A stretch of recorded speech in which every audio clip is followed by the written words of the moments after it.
Hello, everyone, and welcome to This Week in Global Health. This episode that we're doing today is going to focus on women leaders in global health, and this is going to be in recognition of International Women's Day, which is on Tuesday, March the 8th. We're going to dive into women's representation in the workforce, issues of underrepresentation in leadership, advice from some leaders in the women's empowerment field, and highlight some key organizations advocating for and supporting women leaders. Before we dive in, I'm just going to go around and let everyone introduce themselves. My name is Katie, and I am based out of Stockholm, Sweden. My name's Angelica, and I'm in Cincinnati, Ohio. Hey, my name is Raul, and I'm calling from Charleston, South Carolina. And I'm Sanskriti, and I'm talking to you from Ireland. And I'm Sarah Weber, talking from Washington, D.C. Great, thanks so much. So Sanskriti, I wonder if you can just give us a little bit of background. Absolutely. So women actually make up the large majority of the health workforce, with areas like nursing and midwifery almost entirely, composed of women. But when we look at the leadership in the bigger sphere of global health, we see very few female leaders. And a recent Lancet article by Sharmila Devi notes that the problem is more widespread than that, and actually seeps into other fields like politics, social activism, and academia, where men tend to dominate the higher echelons of these fields despite women comprising a significant sector of the workforce. So there's a big gender disparity in leadership. So some of you may be wondering, why is it important that we have an equal gender representation? And let me just dive into a couple things. First of all, there's a lot of disadvantages to having a lack of gender diversity. The International Women's Health Commission notes that female leaders advance gender equity, and they're more likely to push forward on issues such as paternal leave, pension, maternity care, and physical situations like gender-based violence, safety, and development and poverty reduction. There's been an overwhelmingly international support for increasing women's participation through agreements like CEDAW, which is the Beijing Platform for Action, and the International Parliamentary Union. However, women still do not participate in political, economic, and public life at nearly the same rates as men. Today, women only make up 22% of the parliamentarians worldwide and just 5% of the CEOs of the Fortune 500 companies. Only 44 countries have met the international goal that women make up 30% of national legislators. And the problem doesn't just end there. Not only are there few female leaders, but there is even less representation of those female leaders at conferences, scientific committees, and even the media. Yeah, and even the panels tend to be predominantly white men, even when it comes to issues about women. A recent U.S. Senate hearing on reproductive rights, specifically the funding for Planned Parenthood in December 2015, was actually completely composed of men.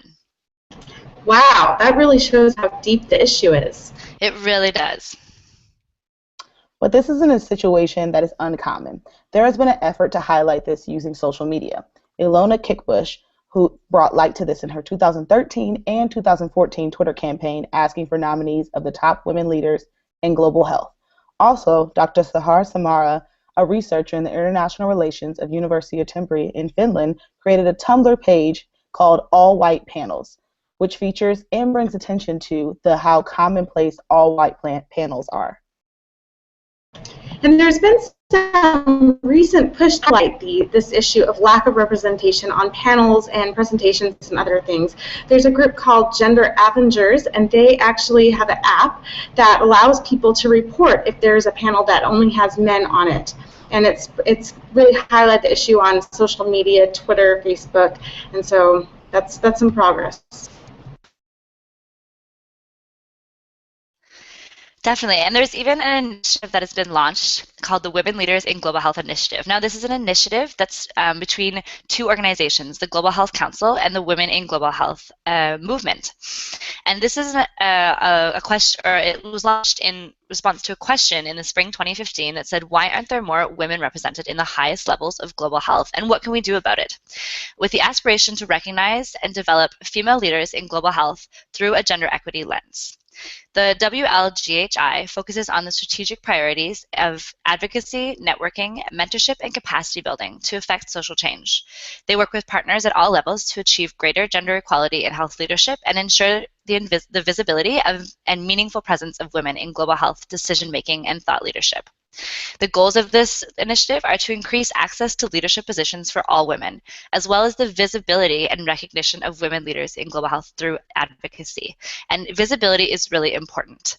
It's definitely the way that we look up to the leaders in our own view, and if we do not have role models in these positions, then we don't aspire to be like them.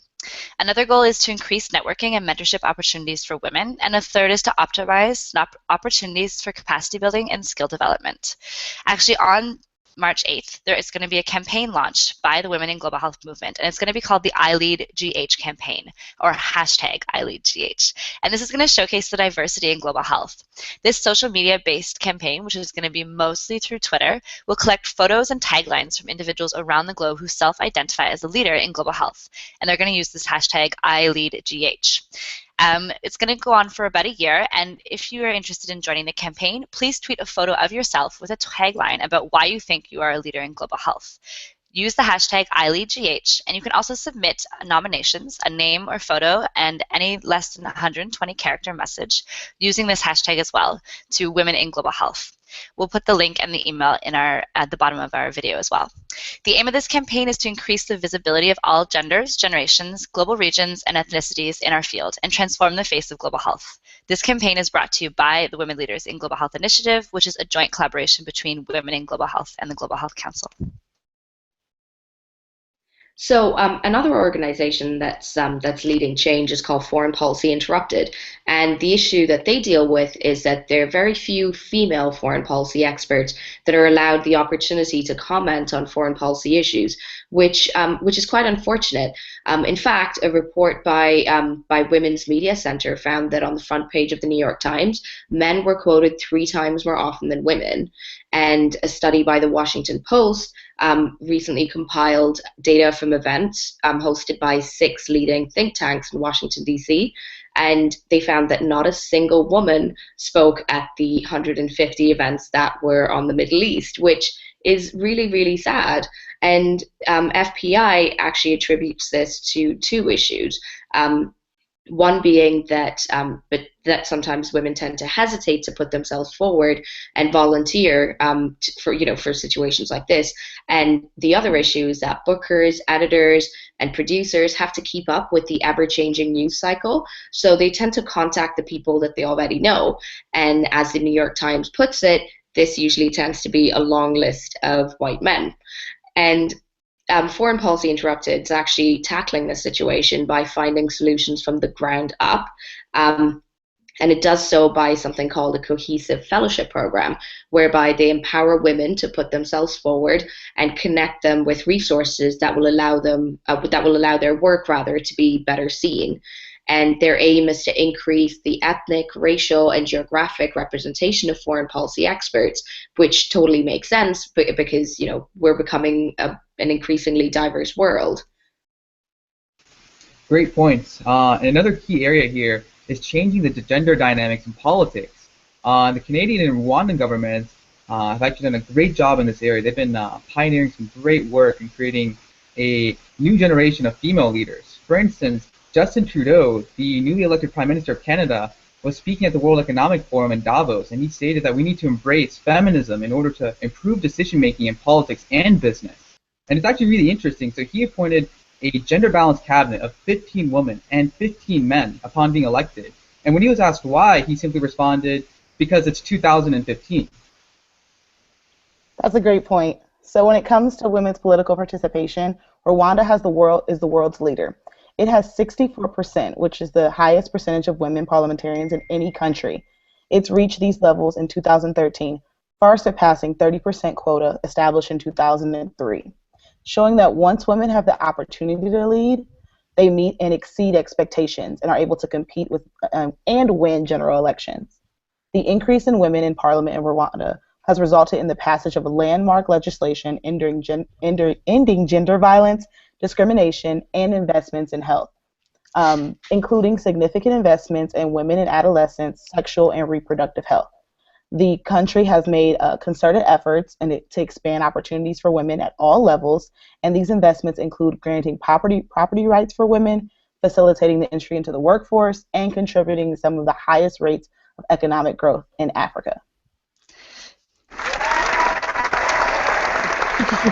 I have to do that as a proud Canadian. I also wanted to make a comment that we were at a conference in Washington, and the ambassador to Rwanda that was based in Washington had said, not only are we creating, this great diversity in our government, but we are now also raising a generation of men that are used to seeing women in power. So we have young men that are now used to this diversity and this balance as well, which I think is really going to show as the generation gets older. I think that's really interesting as well.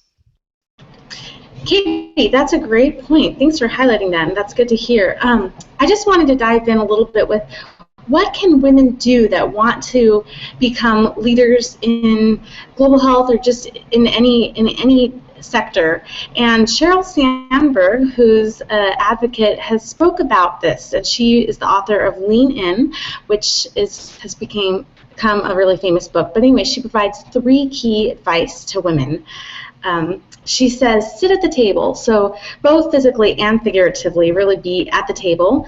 Number 2, make sure that your partners are really partners. So there's a lot of evidence that shows that women are still, even if they're in the workforce, they're doing a lot more of the household and child rearing than the men. So make sure that there's an equal partnership. And then the 3rd piece is don't leave until you leave. And that's really talking about if a woman is thinking she's wanting to start a family, women often stop really volunteering for things, and she's just saying make sure you're really active and present until you physically leave the workforce. So 3 key points that are good for women to think about.